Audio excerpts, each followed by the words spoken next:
no mu bukire, arwaye atarwaye, tubaye tubyaye, kugeza aho Yesu azabaganije, Imana izabimfasha. Twongere Imana yacu amashyi menshi cyane mu izina rya Yesu. Abagiye tuyivugiriza impundu avuga ati turwaye tutarwaye, mu bukire cyangwa mu bukene, nzamukunda nzamukuyakuya, Imana izagira gute? Zabimufashemo. Iyi rero ni indahiro ya mbere bamaze kurahira imbere y'Imana n'imbere y'itorero ry'Imana.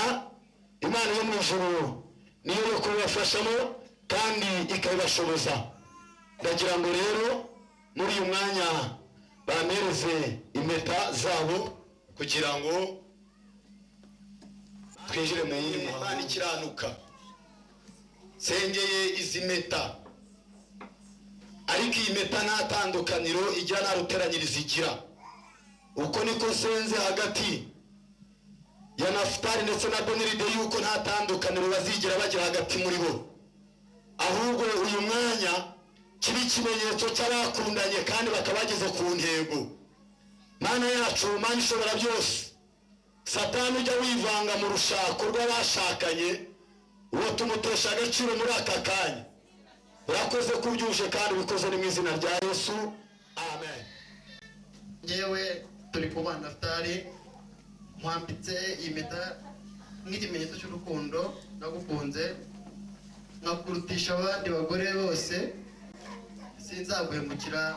Amwambikiye impeta ye nk'ikimenyetso cy'urukundo, nk'ikimenyetso cy'urukundo cy'uko ibintu bigiye kugenda neza mu muryango wabo. Wanyirigira Beniride nk'ikimenyetso cy'urukundo, nagukunze, nzakurutisha abandi bagabo bose, sinzaguhemukira. Ntabwo azamuhemukira, azamurutisha abandi bagabo bose mu izina rya Yesu. Imana yacu amashyi kandi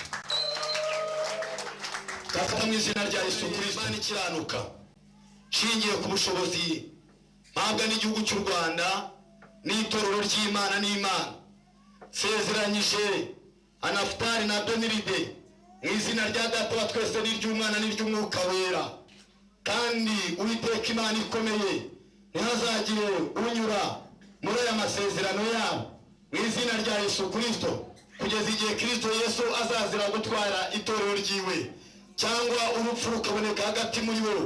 Ariko ndazi neza ko uri mu ruhande rwabo. Rero nasenze kuri uyu munsi z'itariki 25 z'ukwa gatandatu 2016, Nafutali abaye umugabo, Beniride nawe abaye umugore wiwe, imbere y'Imana n'imbere y'itorero ryayo mu izina rya Yesu Kristo.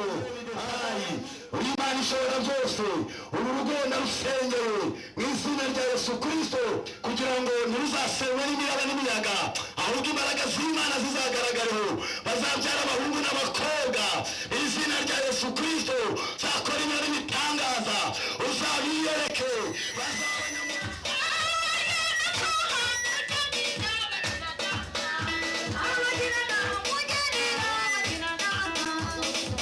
Yesu arashimye kandi ishimwe. Murabona Beniride arakeye, ameze neza, ni ukuri twifuza ko nawe yatwereka iyi nyagaseka akanezererwa, kandi tukifuza yuko rwose Nafutali yamuhobera akavuga ati ndabyishimiye ndabinezerewe.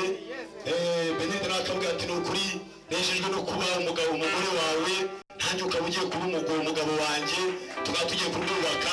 Muhobereye imbere y'iteraniro, uje umushimisha urubuto, nta kibazo rwose, weke aho ntari, nta kibazo cyose, nezerwe kandi abyiyumvemo ko nta kibazo cyose. Badukubitira Imana yacu amashyi mu izina rya Yesu.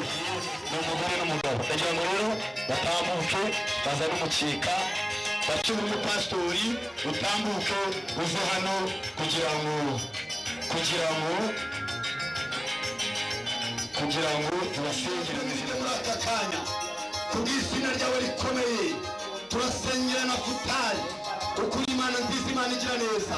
Yiza ko ntazasiga se na nyina, kagenda akabera n'umugore wa Karamata. ngo niba bakiri umwe ahubwo niba bakiri babiri ahubwo bakaba bayimwe turabasengera mu izina rya data wa twese n'umwana w'umwuka wera cyagenza urugo rwabo badayimoni babyivangamo turakubita hasi mu izina rya yesu yemere mubafate kandi bakomeze labi evubrayi odetakide vone shayimano somene bone bayasika izina rya yesu baragazibana badutari witeka urugo rwabo urugo rw'intangarugero imiryango yabo imiryango idasanzwe mu izina rya yesu mwami imana yacu bajya bitara amazina y'inyacyubahiro bakeka hariya mwami imana ayiri mu izina rya yesu ariko bazabona intangarugero bazabona bateza intege nke zo gusenga zo mbaraga zose zikubitwe hasi kandi turahesheje umugisha reka babyara bahura abakobwa babyare bororoke mu izina rya yesu kristo abadayimoni b'abarozi baragazumwishyura cyangwa abatoza ryo babasurikaho mu izina rya yesu muri imbaraga z'imana mavuta y'imana mavuta y'imana gikundiro mu muryango igikundiro kuko bishobora byose urakoze kuko ubikoze urakoze kuko wamaze kubereza mu nshingano zawe ariko data wa twese nyir'ingabo ni ukumuha data kwitira n'urukwabo ko bagiye gutangira gushimira n'ibitangaza bivuga ko ari imana kuko imana ishobora byose urakoze kubyumvise kandi bikoze mu izina rya data wa twese n'iry'umwana n'iry'umwuka wera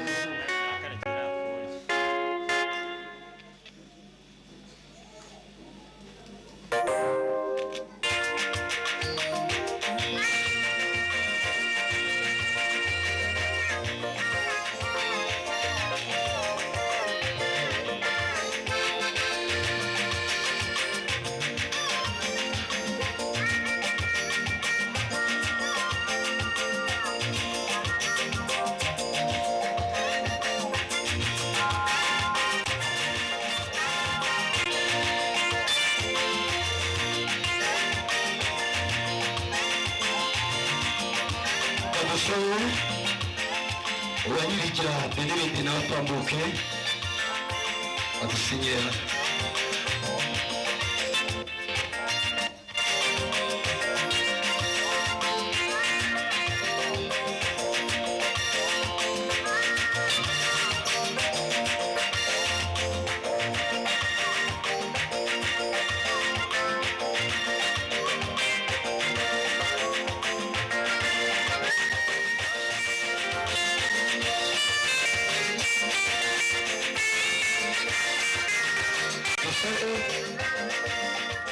Kadusabe Nizeyimana Jean Marie Vianney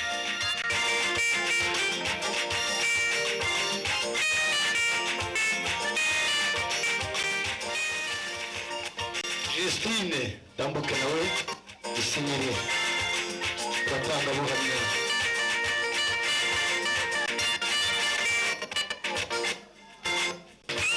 izina rya Yesu.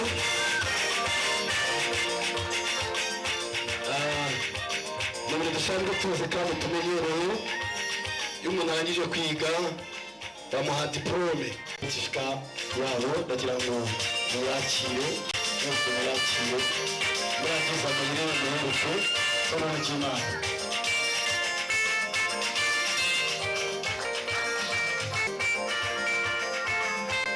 umuhango twaturangije kandi tuwushoje amahoro. Mana data wa twese nyir'ingabo, Mana nziza, Mana nkuru, turagushimye kubw'uyu munsi tugutanga imbere y'amaso yawe n'imbere kugira ngo izina ry'Uwiteka rihabwe icyubahiro. Izindi gahunda zose zisigaye imbere turazikoretse kugira ngo ziyoborwe nawe.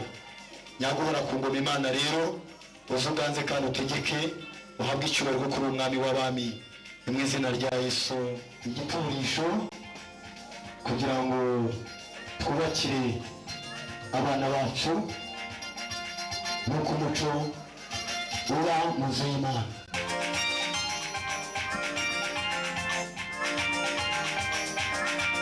Utambuke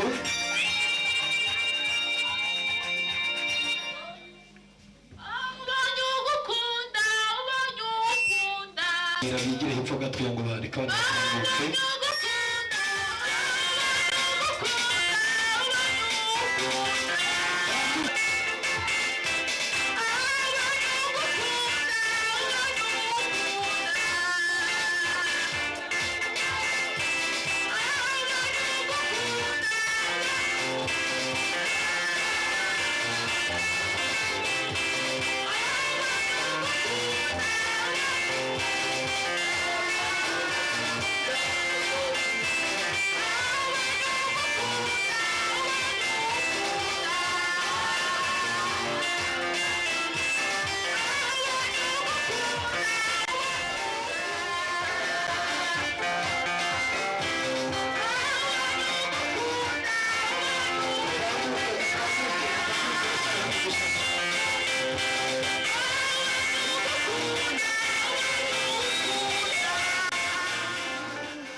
umugisha cyane uhobera abana bawe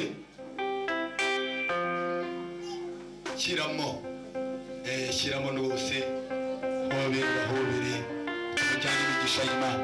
Reka dusabire Nafutali asenga Imana.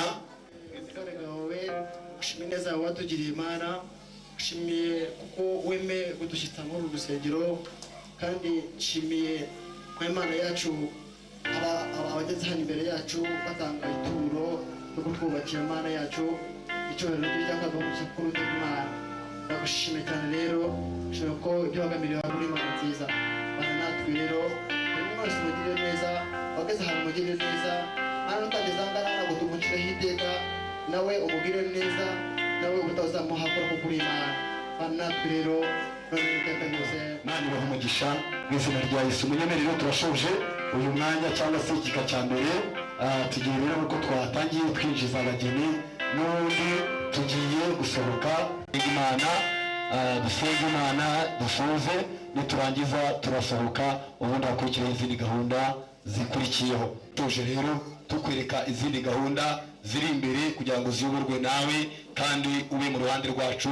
Imbaraga za Mwuka Wera zikomeze kugaragara mu izina rya Yesu, amen.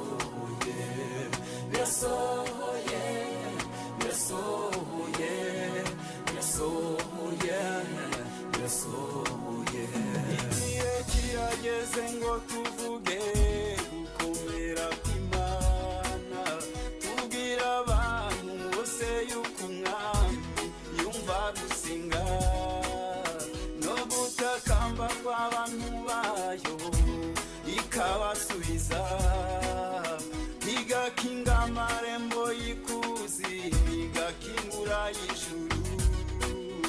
Mbega umunyenga wo kwibumva Imana igakora kugira ngo Reka sinakubwira, ndabona papa we nawe rwose ndabona ibintu bimeze neza. Ndagira ngo rero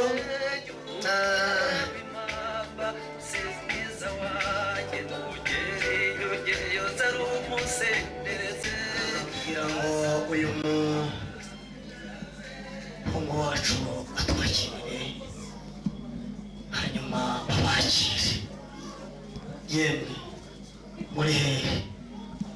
Ndagira ngo banyigire hirya mu gikari, bazane kuri bya byo kurya.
Imana yakuremeye.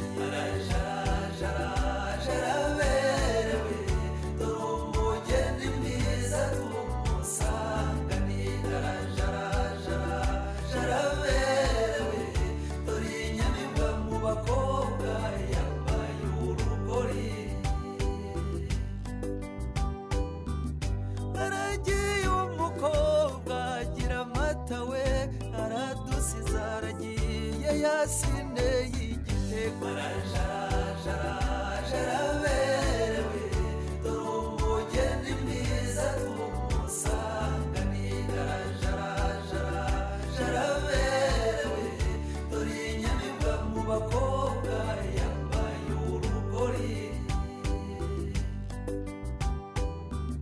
uzamwereke ko watobuka natozwa n'ibindi aza kugabira inka z'iwabo zose jaraberewe dore umugeni mwiza tumusanganira jaraberewe dore inyamibwa mu bakobwa yambaye urugori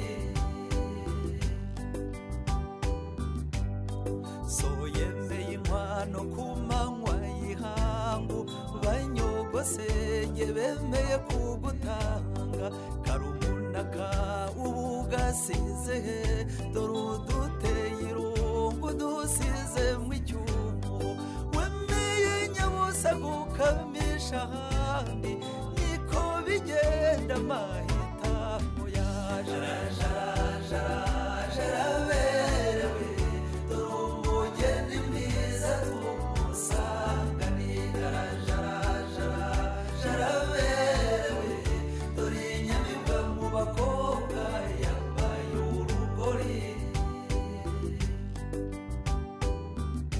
urukunda ababyeyi bagutoje shenge urutware w'impamba se mwiza wanjye nugere iyo ugeyo zari umusenyi tubanze dusuhuzanya igihe kirekire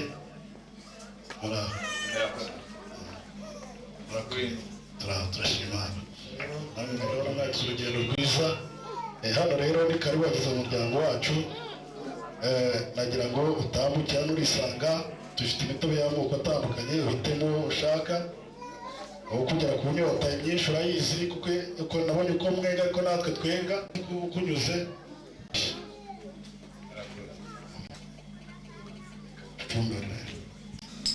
rero murakoze igenda ricaka nyotariya bo murakoze muryoherwe kandi abasaza ni mubampera amashyi nabo bafite icyaka buriya nabo bagerageza bagire uko bagenda murakoze komeze ndagira ngo umuhungu wacu Nafutali atambuke yegere hano mu gikoni adufatire ku mafunguro ajye kwakira umuryango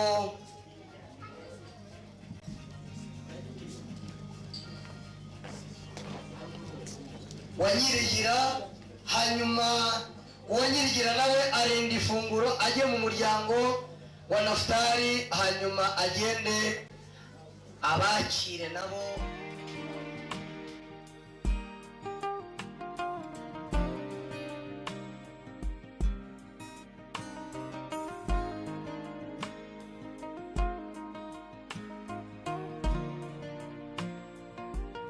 sinzi igihe nsigaje ku isi sinzi umubare w'inyenyeri ariko hari ikintu kimwe nzi neza 100% nuko ngukunda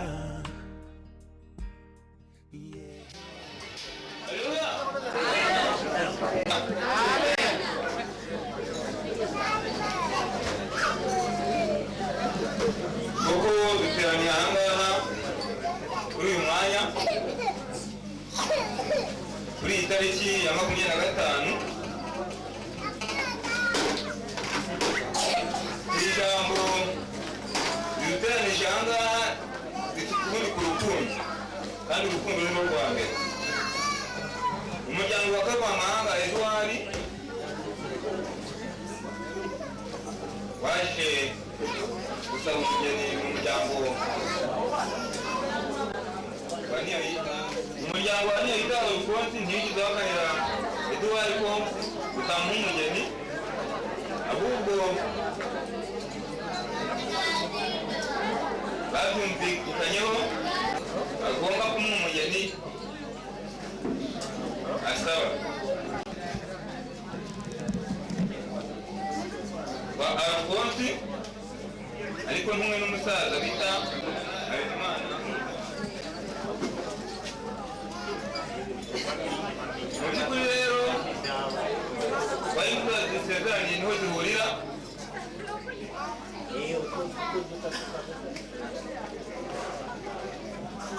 Noneho twageze i Kigali, ngo Kigali iraka n'abahageze bakaka, nanjye wenda ndi kwaka nagira ngo nsabe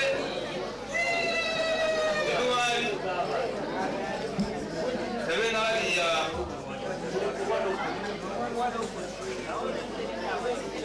bageni ibyubahiro byabo bataza kwibeshya Kigali iraka babakurikiye ikibiribiri, bitegereze neza murebe rwose kw'ibyo mwaje babahaye. rero nk'umuntu ufite amaso akibona neza ndabona ariwe rwose nta kibazo mwakoze, mwaduhekeho twabasabye iwe rwose. Kumva baba bongeye bicaye musanze batabahinduriye,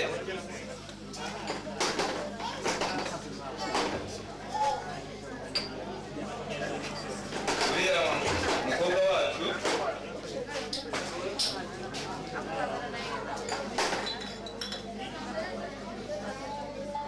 ntabwo mumusaba bamuhetse gutyo ngo tumuzane akaboko, nagira ngo mbere duhari rwose mu kanya gatoya tuza kuva hano ndakwereka intambara mukurikiye hano hepfo ngo bayibikije. Aha ni umugabo mashya ariko niho zihurira kandi akavuga ati umugeni mwadusabye mukamukwa, twamubahekeye twamubagejeho, natwe turamubonye, dukomere amashyi uriya muryango. Aho umuryango wa Eduwari reka dukome amashyi.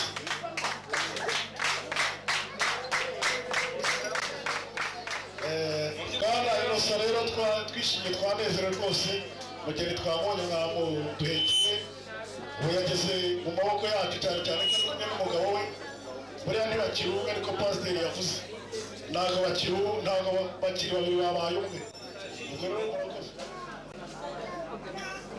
Kandi urugendo dufite ni rurerure, buriya nanjye ndagenda mbwira ati nanjye Habimana ko mwasanze ko ibyo mwasezeranye yabyubahirije, bivuze ko mwamushimiye n'amashyi menshi, murakoze ijambo ryanyu. Mfite amagambo aryoshye. Ndagira ngo rero DJ nawe yongere adushyireho akazi ke, hanyuma abantu dukomeze tugubwe neza bazizanye. Ndagira ngo abantu bateguye impano zabo ndagira ngo bazifate.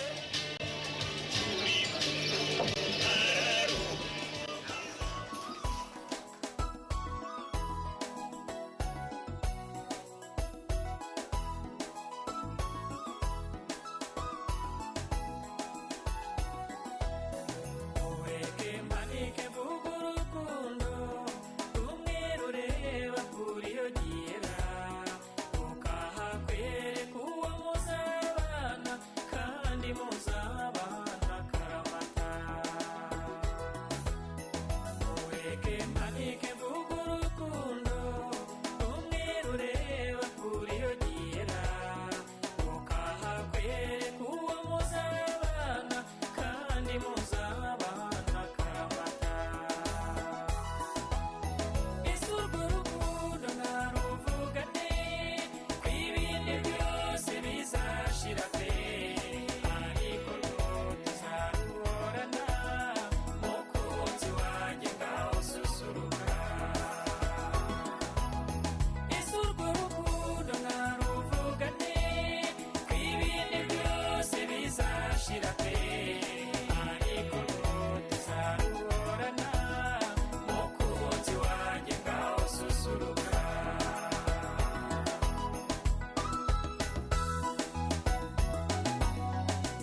kujya imbere